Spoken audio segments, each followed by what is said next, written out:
O primeiro relator desta mesa é Plácido Lizancos, doutor en Arquitectura pola Universidade da Coruña. A súa tese de doutoramento, co título As migracións na conformación da Casa Labrega contemporánea, foi recoñecido co Premio Extraordinario da Universidade.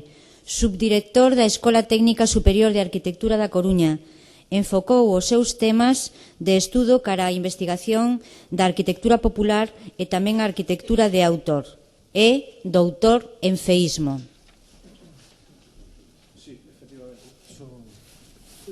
Sí, efectivamente, son doutor en feísmo. Por esa razón supoño que estou aquí. Agradezco a invitación a este foro do feísmo. Agradezco a presencia de todos vos aquí e disculpo as penurias que hai que sufrir en esta sala para ver un PowerPoint do dereito ou para incluso ver algo, non? En fin, faremos dos problemas virtude e como se trata de analizar o feísmo, pois nada mellor que mirar para esta sala para saber o que eso é, non? Ben, como decía, a miña tese de doutoramento, como decían na presentación, a miña tese de doutoramento, que é o final dun traballo de investigación, dirixiuse a saber, a coñecer, a descubrir as claves do proceso de construcción masiva nas últimas décadas, de construcción masiva de vivendas unifamiliares no medio rural de Galicia. Son aproximadamente 240.000 vivendas que se construíron no plazo dunha xeración, e son vivendas das que en síntese, dunha síntese moi apurada, se di que son feas. Eu vou a poñer aquí encima da mesa para aportar esa información ao debate, pois as conclusións ás que cheguei. Antes que nada, gustaría empezar poñendo en crise o termo feísmo, que mesmo chegou a facerme pensar que quizás non debía vir aquí. E aí vamos. Ben, esta é a Galicia que coñecimos, a Galicia que os que temos menos de 50 anos xa coñecimos pouco. Galicia que construíron os pais dos nosos pais, e é unha Galicia con arquitecturas vinculadas ao sitio, con un territorio fondamente humanizado, un territorio donde se foi unha arquitectura vernacular, onde se foi depositando a pegada de xeracións durante centenares de anos. Hoxe ese mundo esfarélase, asistimos ao esfarelamento dese mundo e ao agromar desta outra cousa que aparece por aquí detrás, dese mundo renovado que sustituye ao anterior. A crise é espectacular. Coido que debe haber poucos lugares de Europa donde se teña producido tamaño destrucción, que ten levado mismo a que pezas de arquitectura ou de hábitat tan destacadas como esta se teñan transformado en estas cousas. Ben, feísmo. Como dixen, repito, tampouco quero pisar a intervención do compañeiro García do Campo, que falará o domingo. O termo feísmo é un adxetivo, un palabro inventado polo aparato, polo establishment de Galicia para culpabilizar a víctima, para esculparse a sí mesmos. Considero imprescindible deixar de utilizar ese termo que fai referencia, por outra parte, a simplemente os aspectos estéticos de un asunto que é moito máis fondo que un asunto estético. Teño aquí un esquema que sintetiza eso, non? Estamos en crise, busquemos unha solución, como é complicada, logo busquemos un culpable. Efectivamente, non fagamos culpables a víctima. Para seguir falando, decía que me parece imprescindible chamarlle as cousas polo seu nombre, que sería interesante que en algún dos moitos foros que hai sobre este tema, de feito todos coñecemos máis de un, este é o segundo, que se establecera definitivamente dunha vez o término axeitado. Eu teño estudiado isto, como se denomina en outros países. Un dos términos máis interesantes que encontrei foi en Holanda, que lle chaman WIMBY a este tipo de arquitectura, que é un acrónimo da frase Welcome into my backyard. benvido ao meu patio traseiro. É un término non ferinte, non culpabilizante, fondamente descriptivo. Fala de como son as casas que en ese patio traseiro teñen unha barbacoa onde a xente se reúne, pero probablemente teñen a naniños na porta para darlle a benvida a todos aqueles que van a asistir a esa barbacoa. Dándolle voltas e consultando con compañeiros e tal, teño a miña proposta fundada en que, como decíamos, este non é un mero asunto estético. E a miña proposta é esta. Sí, tamén é un acrónimo, un bisílabo concretamente. FRAGA, FRA de fracaso, GA de Galicia. Teño que decir para os que son convidados estranxeiros que Fraga tamén é o nome que recibiu a persona que gobernou, que mandou en Galicia durante 19 anos e que, por tanto, é a cabeza de todo o aparato ao que se refería esta mañán Xosé Lois Martínez e outros ponentes, que durante 19 anos, é dicir, durante o período de eclosión deste mare magnum, foi a cabeza de mando de Galicia. En certa maneira, este adxetivo recoñece ese tan elevado honor. A palabra fraga funciona moi ben, moito mellor que a palabra feísmo. Primeiro, porque dirixe a culpa a quen é o realmente culpable no canto de referila ao suxeito pasivo. Vexemos algunhas aplicacións, non? Por exemplo, falemos de arquitectura fracturada, non? A arquitectura que racha con todo, incluso coa razón. Por exemplo, esta fragancia, cualidade daqueles lugares cunha cualidade ambiental nefasta. Sempre será moito mellor decir que, por exemplo, no canto de decir Malpica tiene mucho feísmo, que é unha cousa que oímos nos medios de comunicación, pois decir, Malpica ten moita fragancia, e Lalín ten bastante, por exemplo. Ben, é un tema fondamente serio, ainda que parece que o tomo con sorna. Os galegos somos así, non? Ás veces nos enfrentamos coas dificultades con humor. Aí está o fragor, que é o ruído desa batalla que coñecemos, o fragasar, que, en fin, é un verbo, é dicir, isto funciona como adxetivo, como verbo, como sustantivo. Aí está os efectos do fragaso do urbanismo de Galicia. E incluso existe un calificativo superlativo como é fragalludo, é dicir, para aquelas cousas xa realmente insuperables, como, por exemplo, esta peza de ornamento público que está no Concello de Monfero, que realmente creo que é insuperable. Vexamos que hai detrás de todo isto. Non hai un asunto estético. É dicir, isto non é un asunto estético. Isto é un asunto de dilapidación dos cartos públicos, é un asunto de perda de oportunidades, é un asunto de disciplina urbanística, é un asunto que expresa o descontrol da xestión do territorio da cidade de Galicia. É dicir, se este fulano é capaz de colocarse aquí, que nos está expresando isto? Non un asunto de fealdade, sino un asunto de ineficacia absoluta. Sabemos que estamos gobernados, sobre todo no eido local, por un mar de individuos que son prácticamente analfabetos funcionales. Permitámonos empezar a chamar as cousas polo seu nombre. Ben, xa por entrar é moi rápido, porque os últimos de todas as intervencións sempre arrastramos ao problema de ter que comernos o reloxo. En sí mesmo, cando abordei a investigación da tesis, a pregunta era evidente: que sucedía? Por qué? Por que nos hicimos isto? É dicir, por que esta dispersión formal, esta dispersión cromática, esta dispersión funcional? Por que hai unhas casas ocupadas a medio facer, desfeitas, arruinadas, que teñen espacios vivideiros, non vivideiros, algunhas teñen espacios labregos? Que hai en todo isto? Ben, e sobre todo, por que? Por que deixamos isto? Por que deixamos morrer isto? Por que nos hicimos isto? Ben,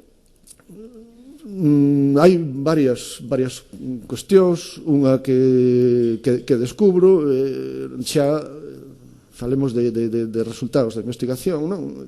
Porque a arquitectura actual evita a mímese coa paisaxe, prefire a distanciarse do caserío existente, ocupa áreas tradicionalmente reservadas á agricultura, é dicir, xustamente todo o contrario do que fixo a arquitectura vernacular, non? É dicir, aquí temos exemplos desto. A arquitectura que físicamente se separa da terra, a arquitectura que ocupa as terras agrarias, as terras das que se debe vivir, ou a arquitectura do individuo que retorna dun proceso migratorio e non se reubica na aldea nai, sino que se ubica nas proximidades dela. É dicir, é un individuo que necesita do terruño, pero se recoñece incapaz de integrarse aí.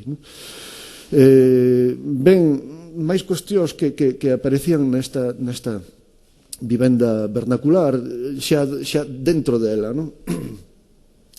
E que é absolutamente novedoso en canto a organización espacial. Na vivenda vernacular os espacios eran polivalentes, en cambio na vivenda actual os esquemas compositivos, os esquemas formalizadores son típicamente urbanos, é dicir, son esquemas de piso, de apartamento que se trasladan, se encaixan dentro dun esquema de vivenda unifamiliar. Isto ten incidencia no amoblamento, donde aparecen este tipo de cousas, este tipo de cousas sorprendentes e que, desde logo, dan pé a que os observadores que observan Galicia desde a Coruña, desde o Cantón Grande da Coruña, ou desde a estratosfera, como observan moitos, pois chamenlle a isto feo, simplemente porque non entenden que é o que está sucedendo aquí. Ben, vexamos imaxes. Comprobo que como denominador común da inmensa maioría de todas as vivendas que eu analicei está un proceso migratorio. Todos os individuos que construíron a súa nova vivenda en Galicia nos últimos anos, nas últimas 2-3 décadas, xeralmente son individuos transculturizados, individuos tensionados por algún tipo de proceso migratorio, individuos que logo veremos que son xentes que salen do agro, se convirten en outro tipo de profesionales e cando retornan ao agro se encontran descolocados, como xa nos caracterizaba Castelao hai 80 anos. A emigración foi a vía de introducción dunha serie de tensións no mundo rural que acabaron convertindo noutra cousa, nesa outra cousa da que estamos falando. É dicir, isto é unha caricatura, evidentemente, insisto, isto non é un asunto estético. De onde veñen os proxectos? Bueno, pois realmente os proxectos non veñen de ningún sitio. Son anecdóticas as influencias literales da emigración. Son contadísimos os proxectos que veñen de Brasil ou que veñen de Suiza ou que veñen de Noruega. A maior parte das arquitecturas ofrecen unha dispersión impresionante. É dicir, individuos procedentes dun mismo lugar son capaces de realizar arquitecturas totalmente distintas en Galicia. Vemos aquí un extracto dun alzado dunha vila calquera de Galicia, non? Observamos esa dispersión impresionante que en boa parte podemos entender que ofrece un aspecto afortunadamente desafortunado e que outros podríamos entender que é un aspecto rico, non?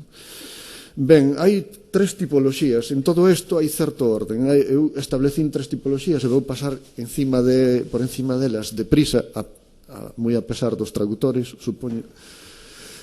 Unha primeira sería a tipoloxía arcaica, que é a que detecto que se construye a principios dos anos 70, é dicir, que as primeiras migracións contemporáneas de Galicia son os homes e mulleres que tras un corto proceso migratorio retornan a Galicia e fan unha casa nova ou amañan a casa preexistente. Son individuos que xeralmente non abandonaron aínda a actividade agraria de procedencia e de feito pois aínda manteñen na súa casa ese tipo de espacios para a actividade agraria. Logo veremos un plano. É o momento da novidade, da introducción da auga, da luz, do gas butano, da auga encañada. Son arquitecturas que teñen grandes espacios destinados, como dixen antes, a a acoller actividades agrarias, é un esquema distributivo elemental é o do corredor central e habitacións a un lado e ao outro e o cuarto de baño en unha posición central dominante.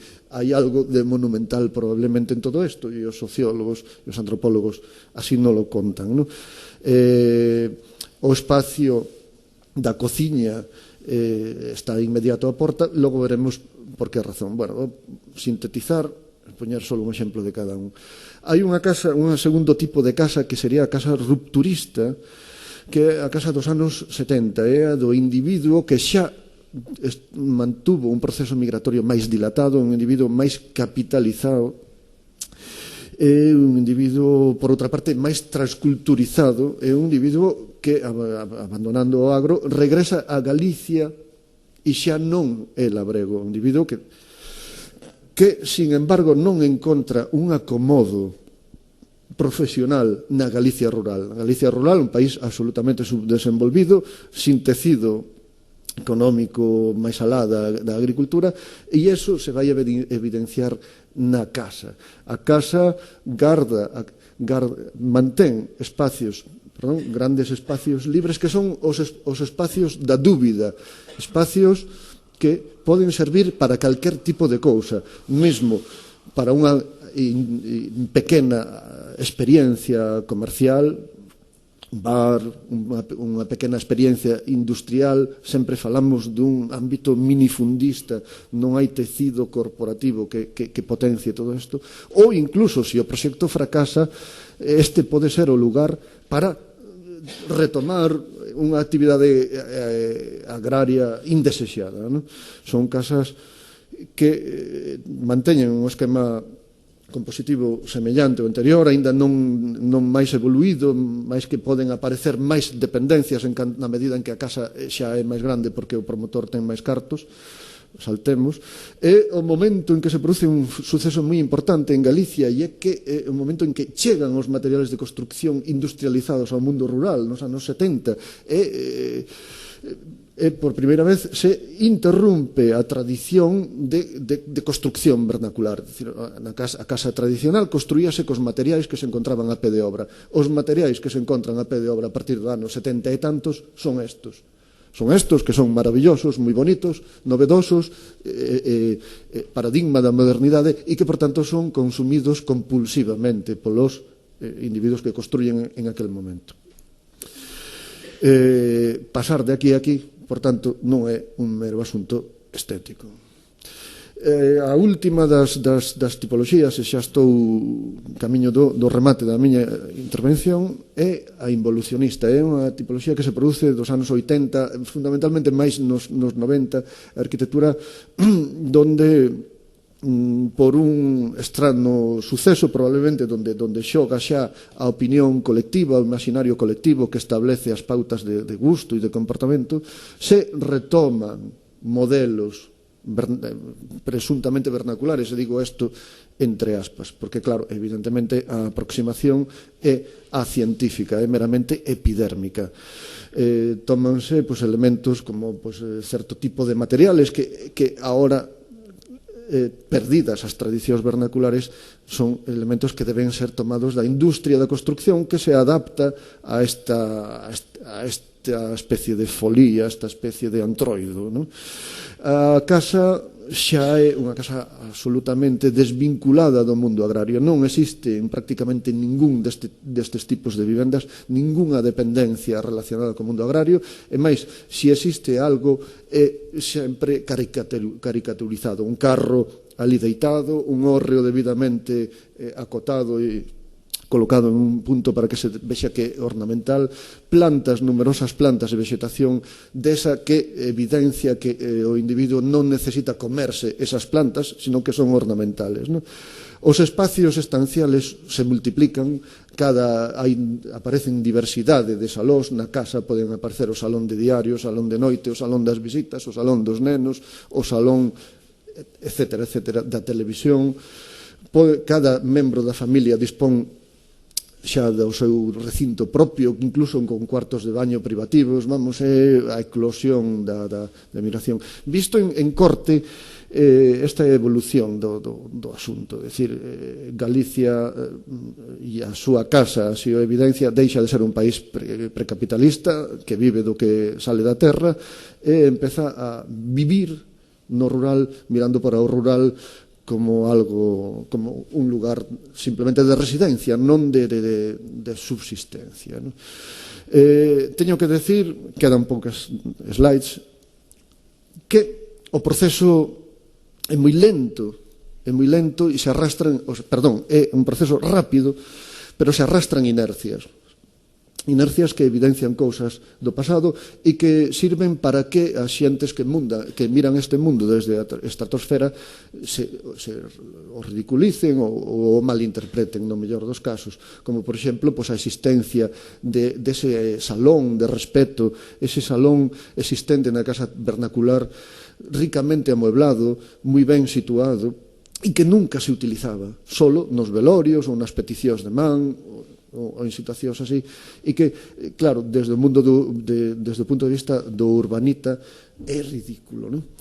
Tamén hai outra pervivencia do pasado, que é a utilización da cociña como lugar central da casa. É dicir, na cociña tradicional cocíase, pero se almacenaba, tamén era o lugar onde se almacenaban os alimentos, onde se convivía a carón do lume que permanentemente acceso, onde se recibía as visitas, é dicir, pase hasta a cociña, e naturalmente eso sigue funcionando hoxe así, coas incorporacións que a tecnoloxía demanda, é dicir, o elemento televisivo pois é parte da socialización do grupo familiar, e aí está.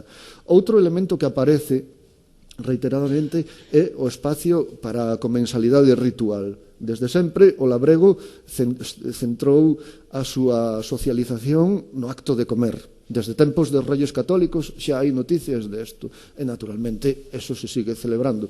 Na cidade eso se perdeu. A xente celebra con mensalidade, fan as súas celebracións en discotecas, en mesós, en lugares así, e incluso na rúa, no botellón, non? Pois no labrego, o home do agro, que non é labrego, sigue necesitando un lugar donde darlle de comer ao seu grupo algo producido por el, algo elaborado polas súas propias mãos. Ben, dentro das inercias, aquí veñen as inercias do pasado que máis nos afectan os arquitectos, como, por exemplo, a pervivencia no lugar da cociña, na cociña, dos combustibles antigos, da leña, e tamén dos combustibles contemporáneos, como o gas, como o forno microondas ou como as cociñas de inducción magnética que os emigrados traen de Alemania. É dicir, incorporamos as novedades, pero non rescindimos os elementos tradicionales. Dous dos aspectos máis controvertidos deste proceso de construcción son o feito de que o propietario da vivenda asume e despréndese con dificultade da capacidade de deseñar a súa vivenda. Evidentemente, leva 20 e tantos mil anos deseñándose a súa propia vivenda.